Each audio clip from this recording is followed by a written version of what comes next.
Hey there, Horse Center fans. Matt and I are back with another great show this week on Horse Center. We have Breeders' Cup. Breeders' Cup, Matt.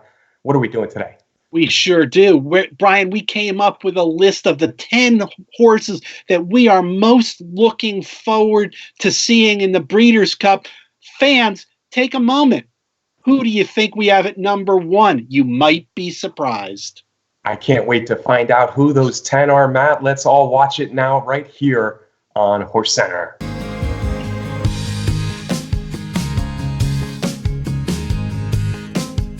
Welcome to another edition of Horse Center, everyone. I am Brian Zipsy, and as always, I have the outstanding pleasure of being joined by my co-host to the East Coast. That's Matt Schiffman. How are you today, Matt? I am good, Brian. It's officially Breeders' Cup time. The prep races are all over. The win and your ins are all over. It's Breeders' Cup time. What are we going to do about it, Brian? It's Breeders' Cup time indeed, Matt Schiffman. 3 weeks. Hey, we're 3 weeks away from the Breeders' Cup. It all starts at Santa Anita, Friday, November 1. Matt, let's talk about horses to watch at the Breeders' Cup this year. There are a lot of horses to watch. Most of the top horses in America are pointing for the Breeders' Cup as usual. We whittled our list, our consensus list, down to the top 10 horses, folks, we want to see at this year's Breeders' Cup. We can't wait to see them, whether it's just a culmination of a great year, whether it's going for a championship, or maybe it's Matt and I want to put a few dollars down on them. But let's get rolling with that, Matt. And we're going to start with a horse you had on your list. I didn't have her on my list, but I certainly like her. Number 10 is Street Band. Number 10, Street Band, going into Distaff after that huge victory in the Cotillion. And Brian, you and I have talked about this horse a good bit in some of the shows 2-3 weeks ago. I love the way the horse is developing, and I guess if I have to pick a horse to upset the favorite in there, that horse would be Street Band. Up-and-comer Larry Jones, good story. We know the 1 1/8 distance is ideal for Street Band, and that she's going to come running. I think she's the kind of horse that might like this new Santa Anita racing surface also. Yeah, Street Band has been a real revelation this year, Matt. Street Sense, the daughter of Street Sense, trained by Larry Jones. You remember earlier in the year where she kind of came out of nowhere in the Fairgrounds Oaks. Serengeti Empress, of course, was favored that day. Street Band rolled down the lane as Serengeti Empress had her issues that day, but I think Street Band was like 10-1. In the Cotillion match, she was my first choice at 7-1. In between, she got the Indiana Oaks. I thought she ran a very good race in the Alabama, as did you. She had some trouble in the Kentucky Oaks. I like her. She's an easy filly to like, given that she kind of came from nowhere. Larry Jones is one of the nicest horsemen out there. And the story is Sophie Doyle. Sophie Doyle coming over from Europe. And she's establishing herself as maybe the top female jockey in the country now. And Street Band has been her big horse. I'm not as giddy as you as on the Breeders' Cup. I think Midnight Bisou and Alade, a lot of people have given up on Alade after losing last time. I think Alade is strictly the horse most likely to beat Midnight Bisou in the Distaff. But I certainly am rooting for Street Band. I think she's an awesome 3-year-old filly. And I'll tell you what, Matt, I think she's got a real shot at a championship now, given that she beat off Garana in the Cotillion, and Dunbar Road came back and lost in the Spinster. Yeah, Brian, with those recent losses for the Chad Brown Stars, suddenly the 3-year-old filly division is wide open.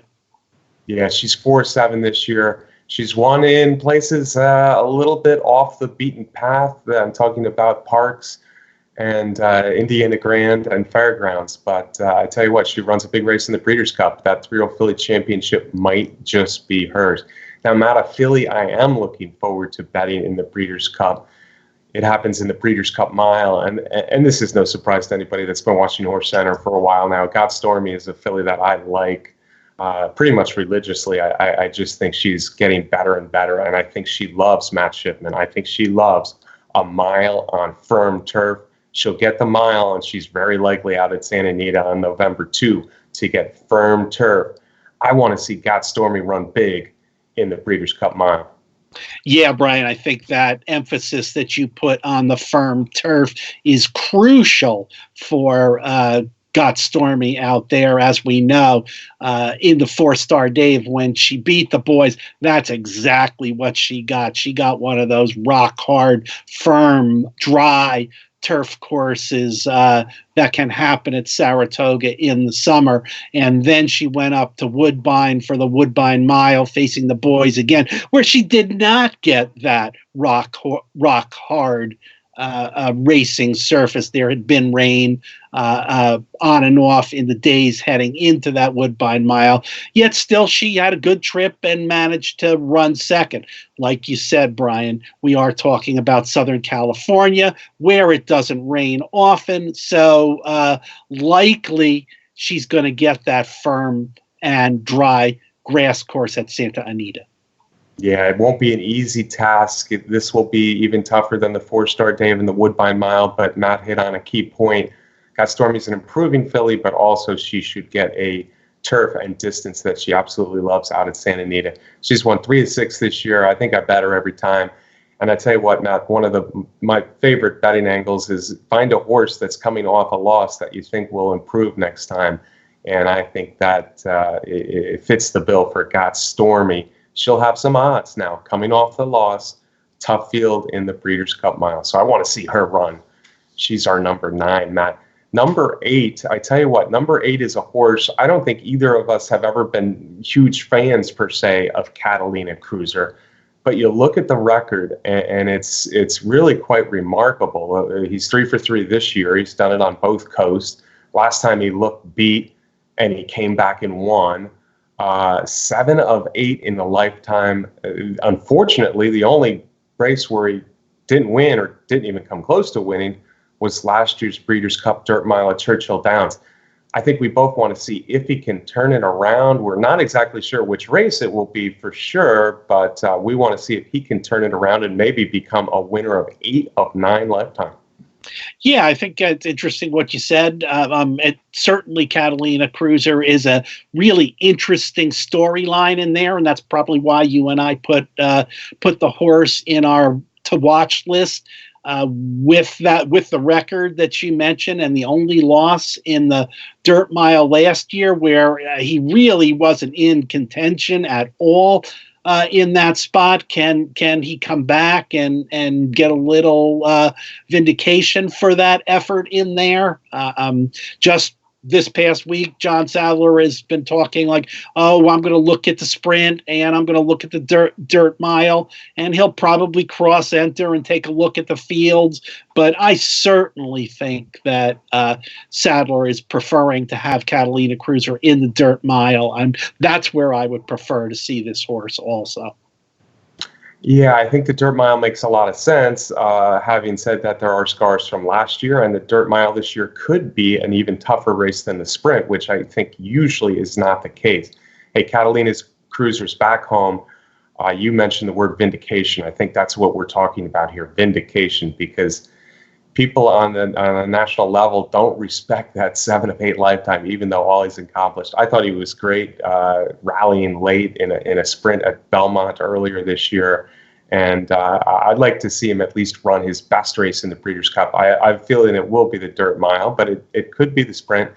And John Sadler's certainly become one of my top trainers, one of my favorite trainers. He knows how to get horses to big races in good ways, and finally got over that Breeders' Cup hump last year. All right, let's move on, Matt. Let's move to number 7. And number 7, it's a wild and wacky 3-year-old colt division. It's kind of the glamour division of American racing with the Triple Crown. And you know, there's Maximum Security, there's Country House, there's Tacitus, there's Mr. Money, there's Omaha Beach returning, but there's Code of Honor, and Code of Honor may be the most consistent 3-year-old all year long. It started early in the year. He won the Fountain of Youth in his second start. Got put up in the Jockey Club. We disagreed on if he should have been, but he's on a roll now.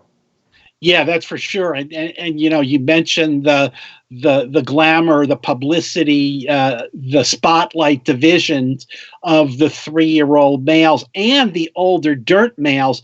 For the classic now, they kind of come together and merge, and both of those divisions have one thing in common, that there has been chaos in those divisions. There have been has been one horse after another winning the big races. There has been no consistency in there, and I give Shug McGahee and the connections credit. After the Jockey Club Gold Cup, they thought about it and said, "Hey, we got an opportunity here if we run in the Classic. They have an opportunity to win the 3-year-old division Eclipse Award and possibly even become a contender for the Horse of the Year, depending on what happens, if they can get a victory in the Classic. So why not go there as a horse who is clearly getting better at this time of the year?" Listen, the older male dirt division in America, it's hard to pick a favorite. It's hard to root for a lot of these horses that routinely throw in a good race and then don't throw in such a good race the next time. McKinsey is still listed as the Breeders' Cup Classic favorite. He may very well be, but I want to see these 3-year-olds step up, and I want to see them beat the older horses who we know just aren't superstars. And Code of Honor, I tell you what, in his last 2 races has certainly proven that he is a 1.25-mile horse through and through. He's been the beneficiary of 2 disqualifications, one to win the Jockey Club Gold Cup, one to move up to second in the Kentucky Derby. But the truth is, the Dwyer, the Travers, and the Jockey Club Gold Cup were all big performances. Now this likable horse from Shug McGahee and Farish and ridden by Johnny Velasquez gets a chance to prove it out in California. It's a big ask, frankly, but it might be one that he's up to, and more power to him if Code of Honor can get it done in the Classic. All right, Matt, speaking of horses that have done it all year long, number 6 on our list could easily be higher. Mitole's been not good this year, Matt. He's won 5 of 6 races, bounced back with a real nice win last time in the Forgo. Yeah, Mitole, Brian, has had has quite a year. 5 for 6, and he worked his way up the ladder and got his first Grade 1 victories this year. Not only one of them, but he's got 3 of them now. And let's not forget that victory in the Met Mile, where he beat that tremendous field. This was a horse who prior to this year had not won beyond 6 furlongs. So he's really come into his own. Sprint, Brian, or the Dirt Mile, I guess, are possible. I think I would prefer to see Mitole in the Sprint. Yeah, another one that could go either way, and maybe even more so than Catalina Cruiser, but certainly he'd be one of the horses to beat in either. We both agree. Yeah, he was a real up-and-comer last year, but of course he didn't run after the springtime of last year. So all of the second half of last year, we missed what a 3-year-old Mitole might be, and a 4-year-old Mitole's been excellent. He had that one stumble at Saratoga behind Imperial Hand, but certainly that wasn't his best race. And then, he sandwiched that with the big win in the Met Mile and the big win in the Forgo. One of the best horses in the country. And considering he's done it from 6 furlongs to a mile, you don't know which race he's going to go in. But you also have to talk about him as another possible Horse of the Year candidate, another possible older male dirt champion besides a sprinter. With that division kind of up in the air, maybe they look for a horse who's only run 1-turn races this year. But we'll see what Mitole runs in. But no matter what race he runs in, he is a horse we all will have our eyes on at the Breeders' Cup for sure. Matt, I expect 8 Rings, trained by Bob Baffert, and a romping winner recently of the American Pharoah Stakes, to be the favorite in the Breeders' Cup Juvenile.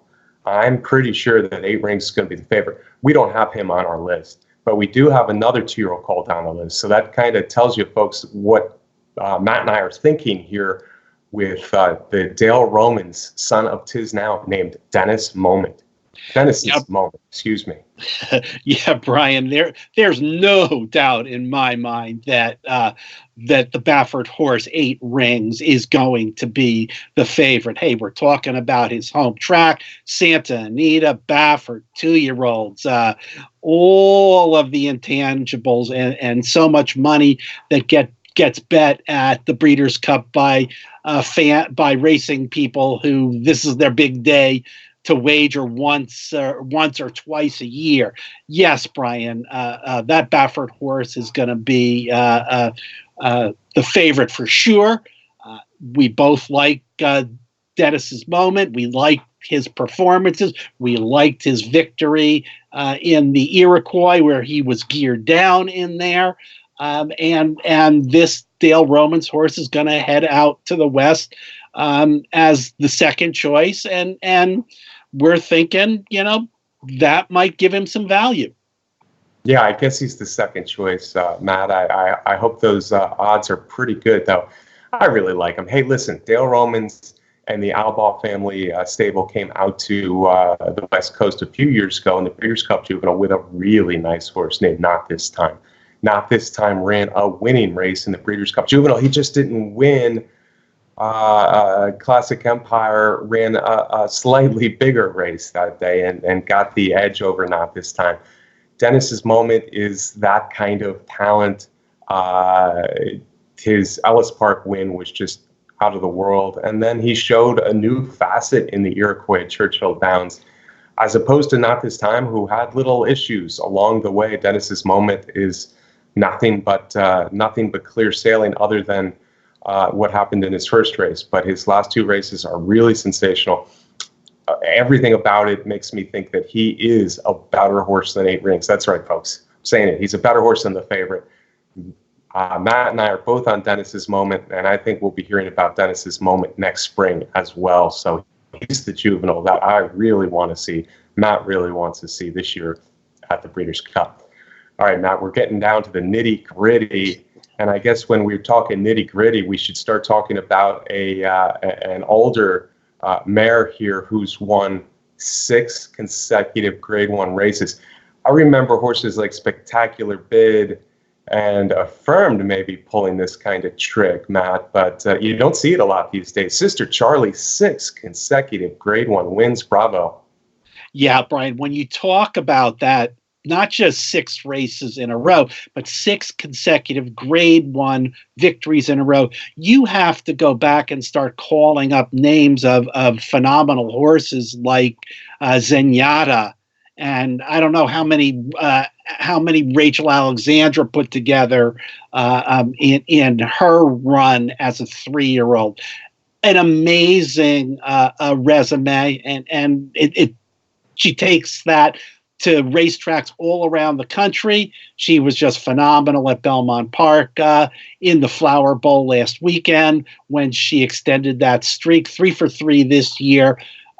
Just a super talent. Chad Brown said after that victory that she is one of the finest horses that he's ever had in his barn, and that includes the likes of Lady Eli. Absolutely. Sistercharlie, ever since she came to America, I remember last year at Keeneland how just impressive she was that last 100 yards at Keeneland of the Chenny Wiley, and she's just gone on to bigger and better things. Of course, she won the Breeders' Cup filly and mare last year impressively. I actually think she might be better a little shorter than 1.25 miles, but it's hard to really prove that because at 1.25 miles she wins anyway. Seems like she just has another gear waiting for that last 100 yards of any race. And it'll be interesting. California will be new. We saw something this week in the Arc in Paris, Matt. Everybody thought Enable would win. So never say never, and don't hand this over to Sistercharlie before they race it. But what a turf mare. She's certainly the best in America, and getting 2 straight wins at the Breeders' Cup would be a ultimate feather in her racing career, as well as the 7th straight Grade 1 win. Wow. All right, Matt. Next on our list is another terrific Chad Brown turf horse. And Bricks and Mortar is very interesting to me because I think the Breeders' Cup Mile is not an easy spot for him. Yeah, it's probably not an easy spot for a couple of reasons. One, the turf mile always gets a very strong field. We get the best of horses from this country, and the Europeans that come in for the mile are also terrific. The mile distance in Europe is a showcase distance. It's a coveted distance where the best European turfers run, so no doubt some of them are going to be coming over, and we know it's pretty clear that Bricks and Mortar's best distance is 1.1 miles, maybe up to 1.25 miles. So we're going to see where Chad Brown goes, but what a year for Bricks and Mortar, and you got to give him credit. This year, this campaign has been an all-year campaign, Brian. It began last January when he won the Pegasus World Cup Turf Invitational and has gone through 5 races this year, 4 of them Grade 1s. Yeah, you could even say it began in December when he made that long return, comeback from that long layoff, and was really good there. Yeah, listen, he's been the best turf horse in the country, and I say that even with Sistercharlie out there. That's how good I think Bricks and Mortar has been. But unlike Sistercharlie, I do worry a little bit more about the mile distance. I think he might be better at 1.25 miles even than 1.8 miles. His only tough race this year came at 1.8 miles, trying to beat a speed horse down there at Fairgrounds. It's interesting. I think he's got all the class in the world. I think he's that good. I think he also has that extra gear late that I was talking about with Sistercharlie. And I just think they found a tough spot. It would have been tough at 1.5 miles. I don't know if it would have been tougher, but he's never been more than 1.25 miles. So I certainly understand why it looks like they're going to the mile over the turf, which is 1.5 miles. But a tough spot. So I really want to see what Bricks and Mortar can do. And if he wins this race, Matt, not taking anything away from Midnight Bisou or others that we've mentioned or will mention, I think Bricks and Mortar probably will be our horse of the year. He's doing it against males. That would be his 5th Grade 1 win. Tough spot, as I said repeatedly, but I want to see it. And if he does it, more power to him. Number 2 on our list, Matt, has been the picture of consistency in her career, but she's taken that to a different level this year as a 4-year-old filly, the daughter of Midnight Lute, Midnight Bisou. Matt, what is her record so far in 2019? I think she's perfect, Brian. Perfect in 7 starts. And in those 7 starts, there are 3 Grade 1 victories in the Personal Ensign, in the Ogden Phipps, and in the Apple Blossom out at Oaklawn Park. Steve Asmussen seems to have a way with these with these kind of fillies. We remember he was the trainer of Rachel Alexandra also. And I agree with you, Brian. If the chips go a certain way and Midnight Bisou wins the distaff, she'll be 8 for 8. There's already a lot of people talking about the fact that she's a worthy Horse of the Year candidate. Is she a worthy Horse of the Year candidate? Yeah, she's a worthy Horse of the Year candidate, but is she a strong Horse of the Year candidate having not faced males this year? Brian, I find that interesting that people like to throw in that she hasn't faced the males caveat in there. I don't know. Sounds like a little bit of good old American sexism rearing its ugly head, but who knows? As I said, though, for her to really end up being a serious Horse of the Year candidate, she's going to have some losses in other races fall her way. Maybe only one. Maybe only Bricks and Mortar. I think Bricks and Mortar 6 for 6 gets it over her at 8 for 8, and I'm not even sure about that. But I don't think anybody else does. 8 for 8, all those graded stakes all across the country, and then the Breeders' Cup to boot. I'm not with everybody that says, well, she didn't race against males, therefore she probably can't be Horse of the Year. I say, yeah. I call BS on that. I think Midnight this year is just too good to ignore. I'm still of the belief that Elate is a really good older mare. I'm also the belief that at 9 furlongs on the dirt, Midnight Bisou may be able to beat any horse in this country, whether it be male or female.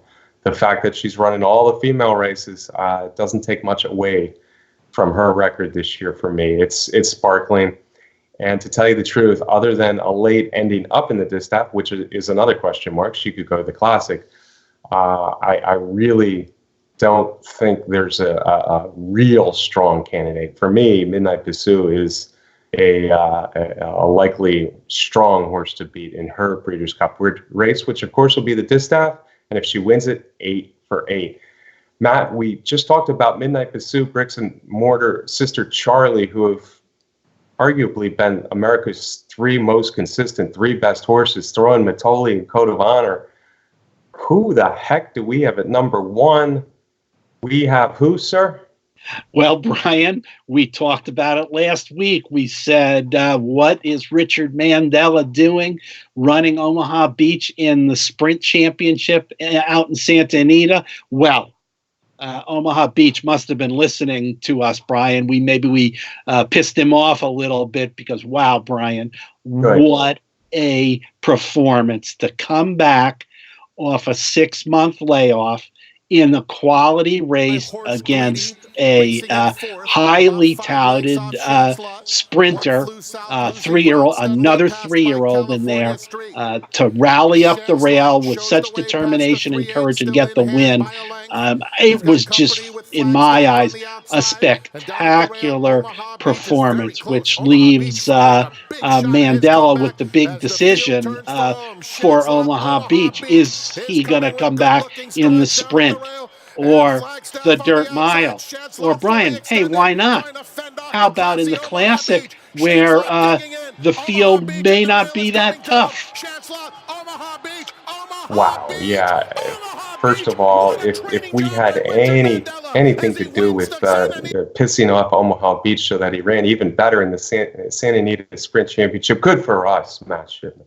I'm kidding, of course, yeah. But Omaha Beach, wow, what a performance. And I don't think people realize how good this performance was, because Chancelot lost his last race. Oh, therefore, Chancelot isn't all that good.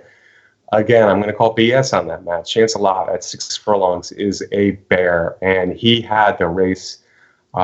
He had that early lead. No one was going head-and-head with him. Sure, he was running fast. That's what super fast horses do, but he was alone on the lead. And for him to get run down at 6 furlongs by a horse who hasn't run in 6 months, a horse who's coming out of 2-turn races, blew me away. Just a huge performance by Omaha Beach. I can't say enough about the performance, and it really crystallizes how classy and how talented a horse he is. You know, we saw it with that maiden win over a horse who ended up becoming a Queen's Plate winner when he won his maiden by 9 lengths. We saw it when he outdid a couple of Baffords at Arkansas, going 2 turns and game winner and improbable. And now we really saw it in the sprint race. A really good training job, but the horse is the thing. And that's why this is the horse that Matt and I are most excited to see in the Breeders' Cup. And then you have the whole mystery. Which race the heck is Omaha Beach going to run in? Because really, this might be 33%. I don't know where he's going, man. Mandela's got a really tough decision. He could win any of the 3. I think the sprint would be really hard against all these good horses like Mitole or Imperial Hint or Chancelot. Now, Chancelot may not get the early lead that he got in the Santa Anita Sprint Championship that he will in the Breeders' Cup. So that might make life tougher for Chancelot. But Chancelot ran his race.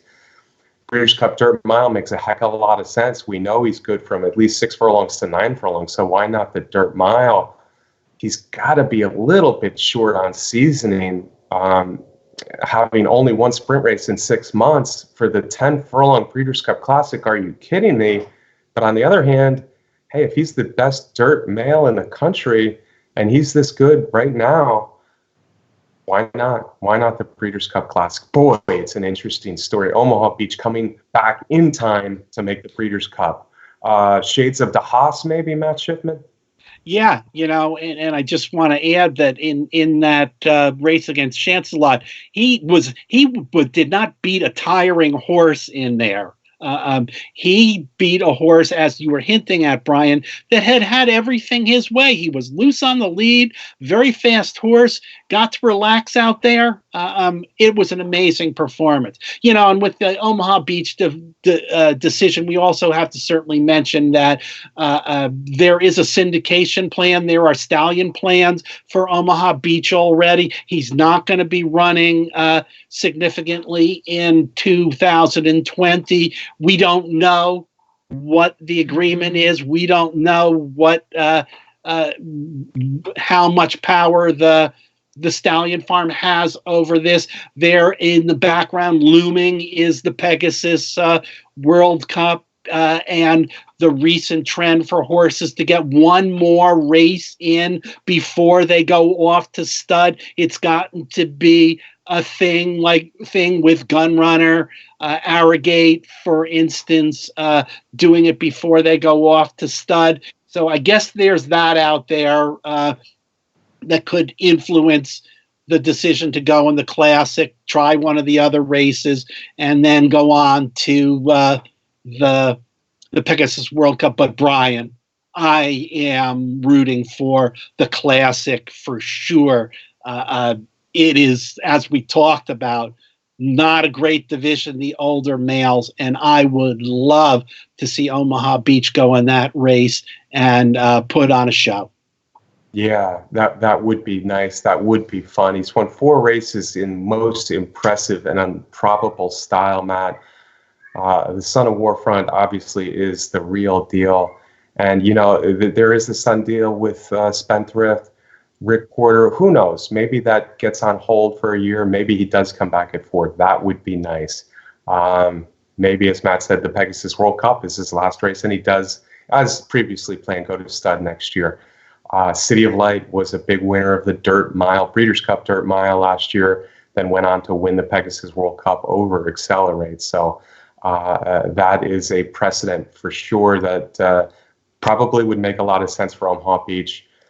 I just want to see him run. Yeah, deep down, if you twisted my arm, I'd say I'd love to see him in the Classic, but I want to see him run, and I want to see how good he really is, because, you don't see horses do what he did last week very often. Omaha Beach is our #1 most anticipated horse of this year's Breeders' Cup, and that's our list of 10. Street Band got Stormy, Catalina Cruiser, Code of Honor, Mitole, Dennis's Moment, Sistercharlie, Bricks and Mortar, of course, Midnight Bisou, and Omaha Beach. Matt, Imperial Hint, McKinsey, Kofefe, Come Dancing. Oh, there's so many that we could have put on this list. No insult to any of them, but this is the list Matt and I came up with for your enjoyment here on HorseCenter.